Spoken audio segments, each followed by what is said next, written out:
to become, and now he's no longer there. So now what am I going to do? Sterling really helped Shannon, get started. I mean, that was somebody he idolized and wanted to be like and so forth. And then, when he retires, when Sterling retires, now he's got to carry the family name, and Shannon tried to pick up where Sterling left off. At just 29 years old, Sterling Sharpe's NFL career was finished. Meanwhile, needing a place to channel his pain and disappointment, Shannon dug deeper and found ways to work even harder, dedicating the rest of his career to representing his family on the field. Every day, I went to practice with him. The game was with him. Lifting was with him. I said, I got to do this for the both of us. I said, I got to be the player that he was. Just a few short years into his retirement, Sterling could only watch from the sidelines as his Green Bay teammates won their first Super Bowl in almost 3 decades. There would be no ring for Sterling. The following year, the Packers found themselves right back in the Super Bowl, except this time, their opponent was none other than Shannon Sharpe's Denver Broncos. John Elway arrived in San Diego bearing the burden of losses in all 3 of his previous Super Bowl attempts, while Shannon Sharpe carried not only his own championship dreams, but those of a brother whose career had ended too soon. He told me before in an interview, if we win, I'm going to give you my Super Bowl ring. That was a no-brainer for me. I mean, I don't win the rings. I mean, that was for him. I'm playing for him. I'm doing this for him. I mean, I got the glory because I was on the field. I had the confetti rain down on me. So now he didn't get an opportunity to experience that. His career was cut short. Wait a minute, let me step back and look at this thing, because this is your first Super Bowl, maybe your only Super Bowl, and you want me to have that ring. That was probably one of my more special moments, was to give him that ring. I'm proud of all the rings. I'm proud of all of my accomplishments, but I just know it would mean more to him to have it than it would me. I lived that life for 14 years. I would lay down after I'd run myself into exhaustion. And I just remember thinking, my grandmother is in a nice home, with air conditioning, running water, she's watching television, and she doesn't have to go to work.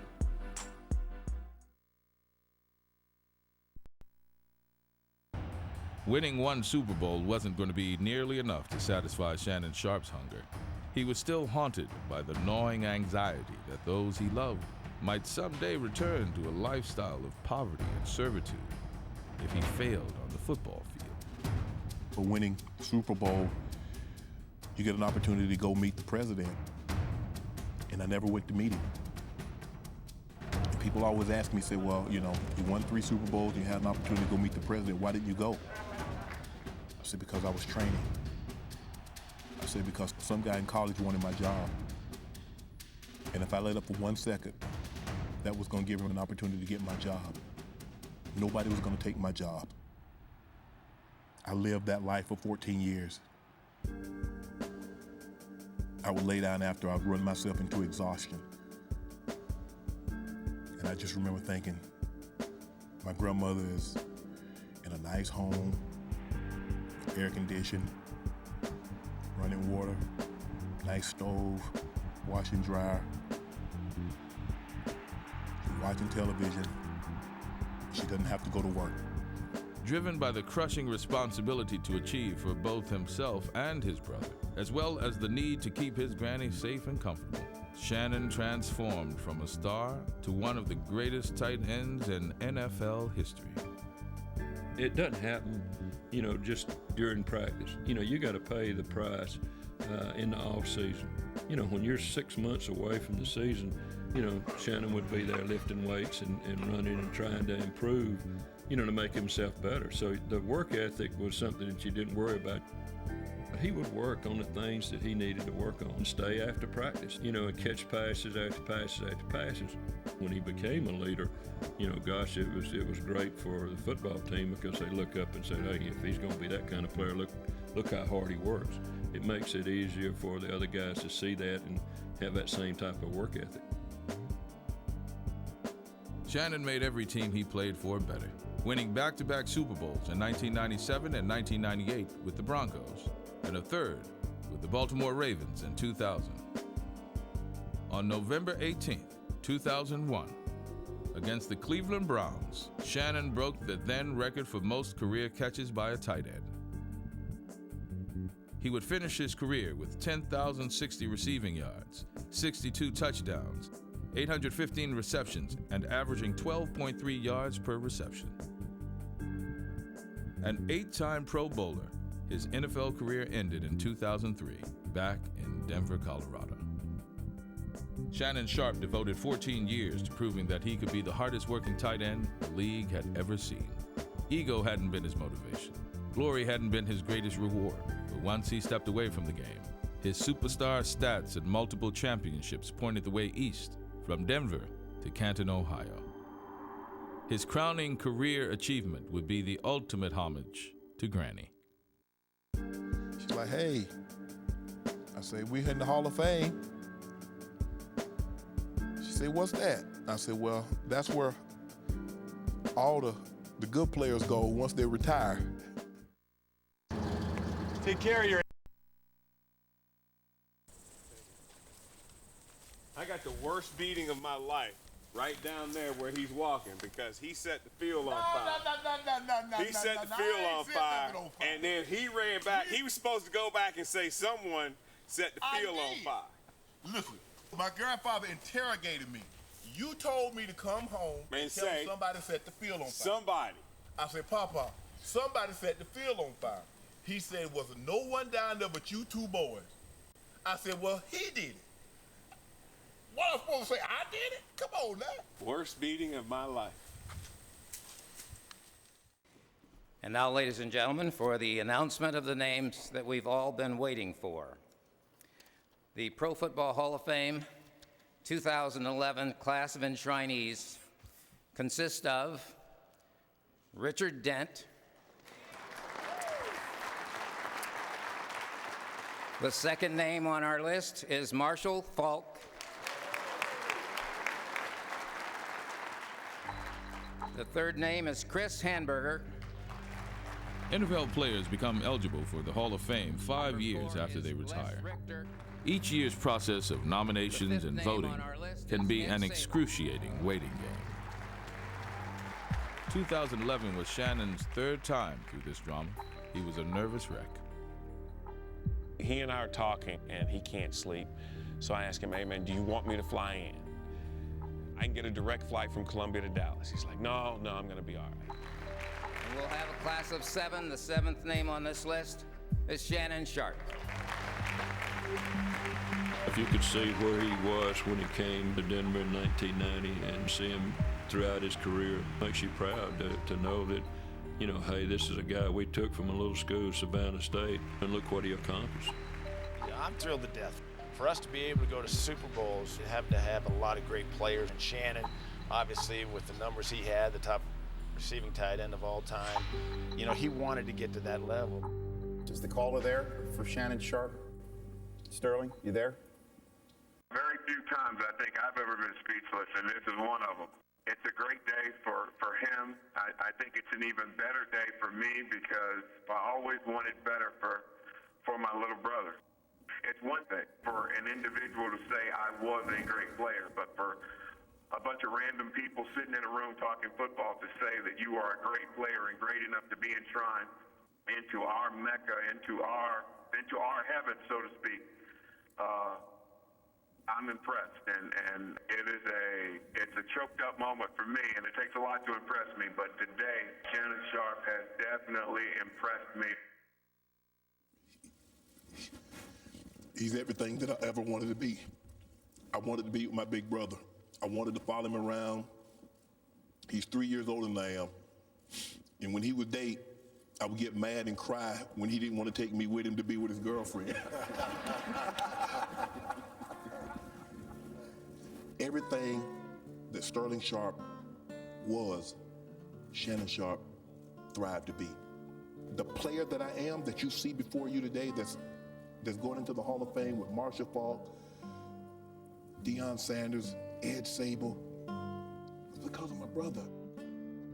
He went on TV and said that I wouldn't have been here, or the man that I've become.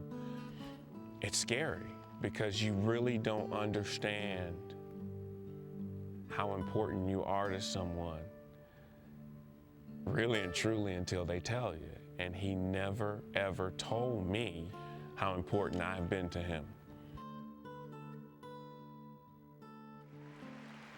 When the news became official, Shannon was showered with well wishes.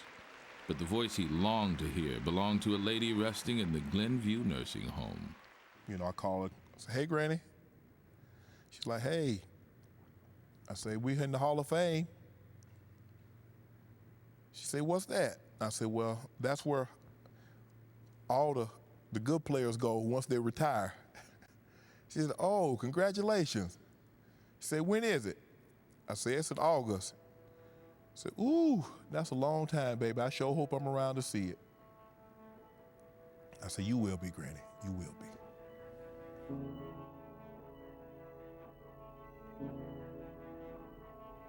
My grandmother, sacrifices that she made.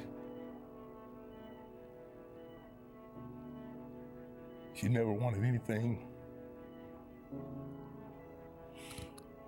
She didn't want a new washer and dryer. My sister, we would have to get my sister to sneak it in the house.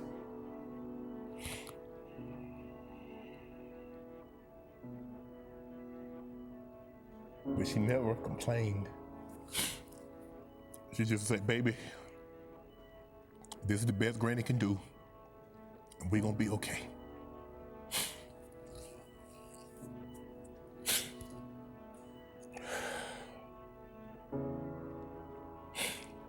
And this is as far as in my professional career, this is the crowning achievement.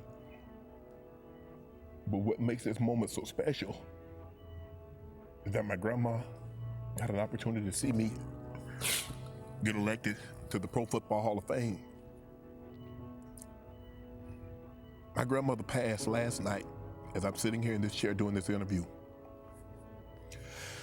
I think she knew she couldn't go to Ohio in her present body and see me.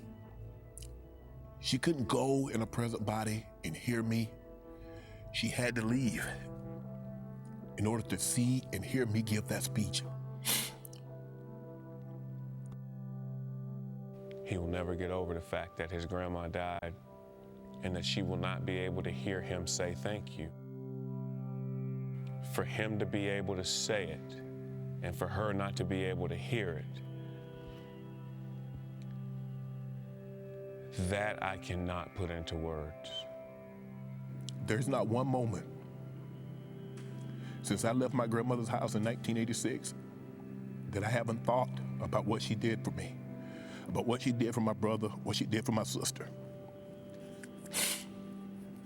My grandmother raised 9 kids of her own. She raised my mom's 3.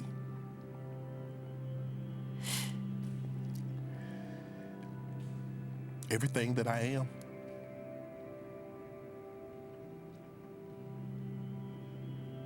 my grandmother.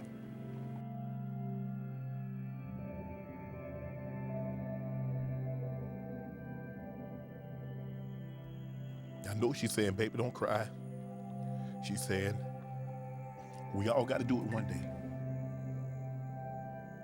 I became the player. I became the person. I became the man that I am because of that 1,000 square foot center block home that I call home for first 18 years of my life. There's no question in my mind I would be where I am sitting in this seat had it not been for her. Give me a second, guys. I'm sorry.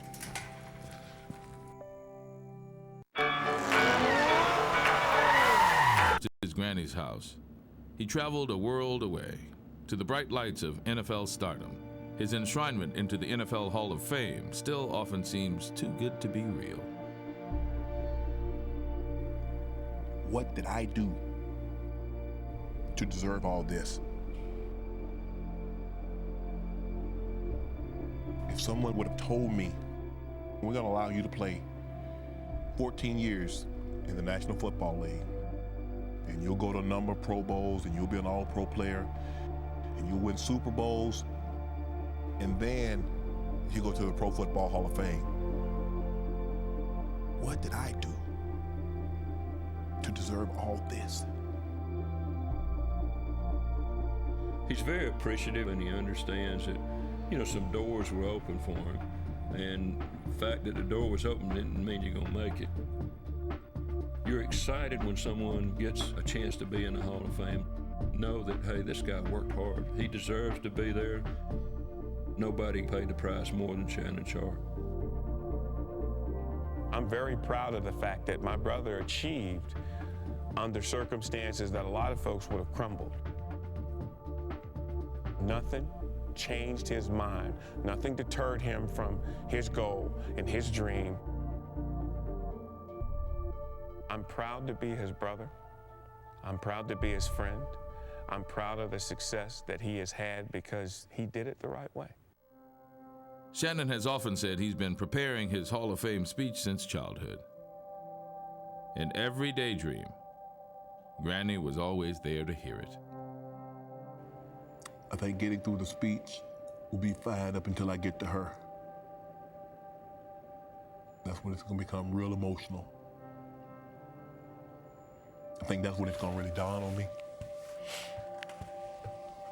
That while I'm on that stage, how I got to that stage.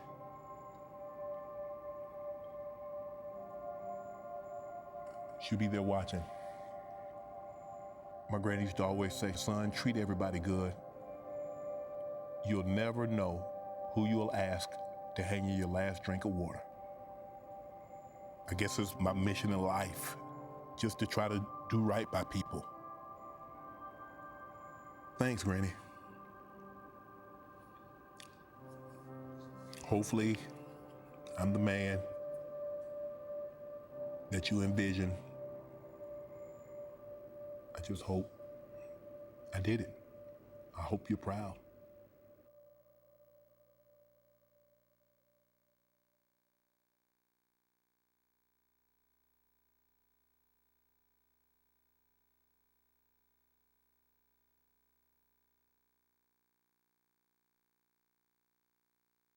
There are really no more halls I can go in.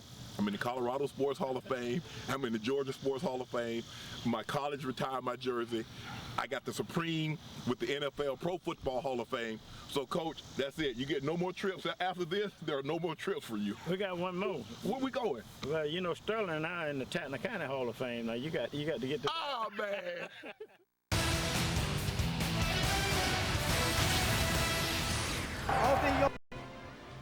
Welcome back, everybody, to the Pro Football Hall of Fame. Savannah State is not usually the hotbed for NFL headliners, but in the case of Shannon Sharpe, it provided the start for a record-setting tight end. 7th-round pick in 1990 to the all-time tight end leader in catches with over 800, yards over 10,000, touchdowns, 62, when he retired in 2003. 7 times Shannon led his team in receiving, and more importantly, in a 4-year span, he won 3 Super Bowls, 1997 and 1998 with the Broncos, and in 2000 with the Baltimore Ravens.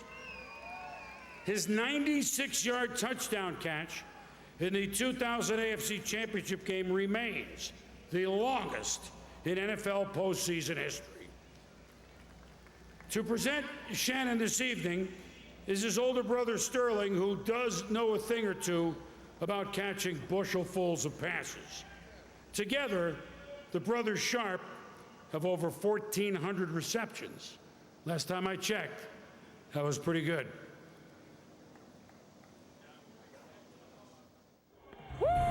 In 1990, Shannon Sharpe was drafted by the Denver Broncos out of Savannah State College in the 7th round, 192nd overall. Not getting drafted before the 7th round helped him more than anything or anyone, myself included, because It humbled him, broke him, and made him a fierce competitor all at the same time. Make a play! Somebody make a play! Your focus changes from entitlement to opportunity. Keep it going. We got to catch everything, baby. You have to be prepared, and I believe that our grandparents did a very good job of preparing us for whatever it was we were going to face once we left Glenville, Georgia. Sharp developed into one of the most dangerous offensive weapons in the NFL. In a 4-year period, he would win 2 Super Bowls with Denver and a 3rd with the Baltimore Ravens, and was named to the NFL's All-Decade team for the 1990s. He went to 8 Pro Bowls and was named All-Pro 4 times in a 14-year career. Our upbringing allowed him to go out and do what he was asked to do. Down goes Frazier! When you do farm work and when you grow up on a farm, you're asked to do certain things. It's to the best of your ability. There is no next time because there's a hog or cattle or something that's escaping your fence if you don't do it right. So you have one shot to get it right. And what he was able to do for the Denver Broncos, the Baltimore Ravens, and the National Football League was take that one shot that he got, and he got it right. I'm calling the president. President, we need a National Guard. We need as many men as you can spare because we are killing the Patriots. Shannon Sharp was that guy that, caught a deflection for the Baltimore Ravens and went 65 yards, or caught a slant pass against Oakland and went 96 yards. Sharp's got it, 20, right up the middle, got a blocker, could go all the way. A tight end going 96 yards. It scares you because you go, wow, this guy's not good. He's really good. Shannon Sharp is going to score. Touchdown! Being where he is today, it's not a dream come true because there's no way when you're playing you can fathom being in the Pro Football Hall of Fame. Just like everything else the Sharp brothers have experienced in their lives, this is a moment that they will share together. What I got in my life, I always wanted for him. And then what he got in his life, he always wanted for me. He will always be my little brother. He will always be the only guy I ever said I love you to. All we had was one thing, and that one thing is we wanted to play football. This game is about passion and about love. You got to love the guy next to you. I think Shannon took wanting to play football to a whole new level. Where did they get a load of me? I think him going into the Hall of Fame has made us little boys again, and it's taken us back to the farm in Georgia. It's taken us back to growing up together, and it's taken us back to that dream of just wanting to play football. But it's very, very difficult to put into words. It really is. I think we'll cry about where we came from. I think we'll cry about, things he was able to accomplish. It's one of those nights I am not gonna want to end. I am honored to present my brother, Shannon Sharp, for enshrinement into the Pro Football Hall of Fame. It feels very good to say that. It feels very good to say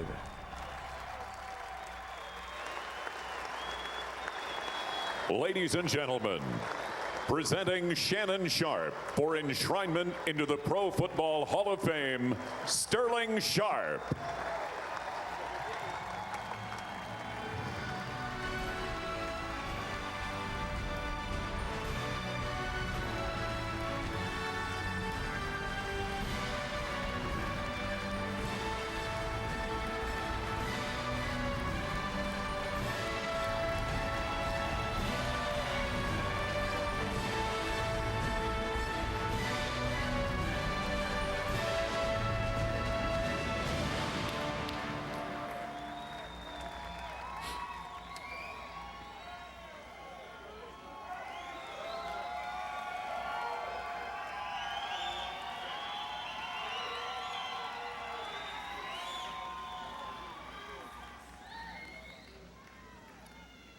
Thank you, everyone. The people from the Hall of Fame tell me I only have 8 to 10 minutes to do this. No chance.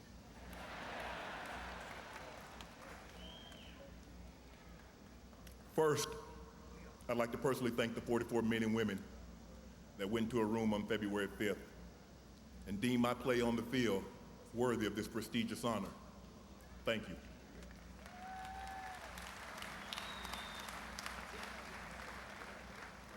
I'd also like to thank the city of Canton, the Pro Football Hall of Fame itself, and all the volunteers for their hard work to make this such a great event. Your efforts are greatly appreciated.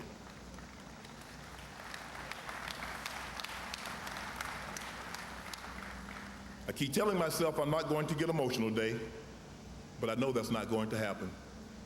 At this moment, I'm extremely proud and excited where my 14-year NFL journey has taken me and my family. And today is the culmination of that journey. 2121 George Hallis Drive, Canton, Ohio. Today, I'm humbled to be joining such an elite fraternity of great players who defined our game. I want to start by congratulating my fellow inductees who I share the stage with today. I'd also like to recognize the Elite Seven.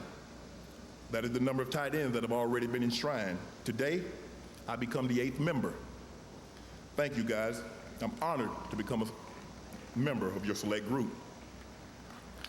We lost one of our members early last month, John Mackey. My prayers and my deepest sympathies goes out to Miss Sylvia Mackey and the Mackey family.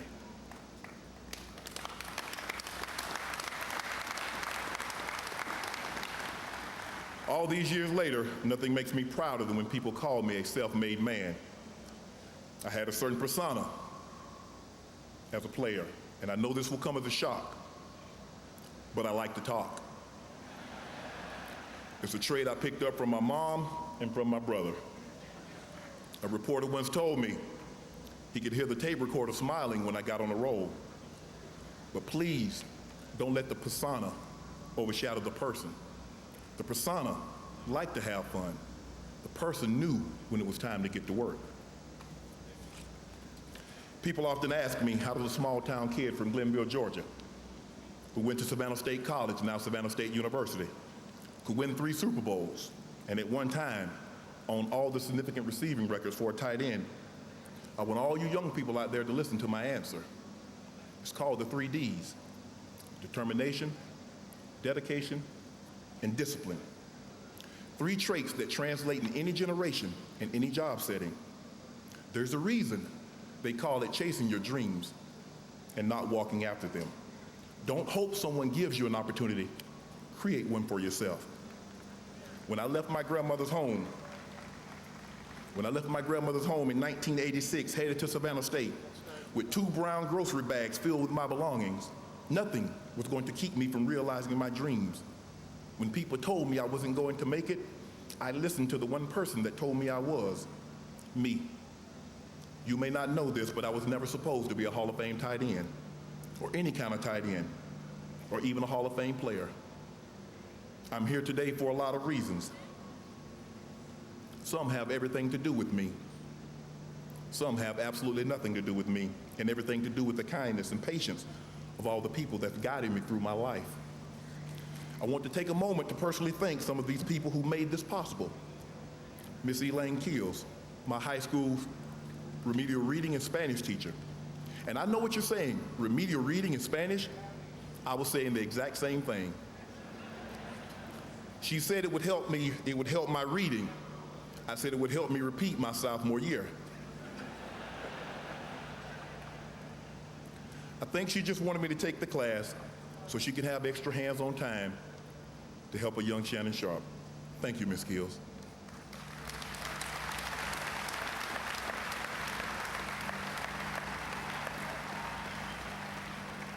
William Hall, my high school football coach, track coach, and driver's ed teacher.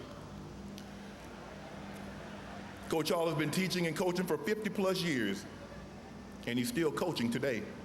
And I know some of you might be in awe of the number of years, but it's the number of miles.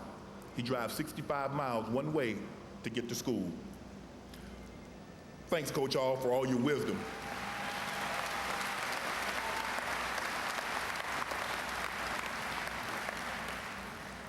Thanks, Coach Hall, for all your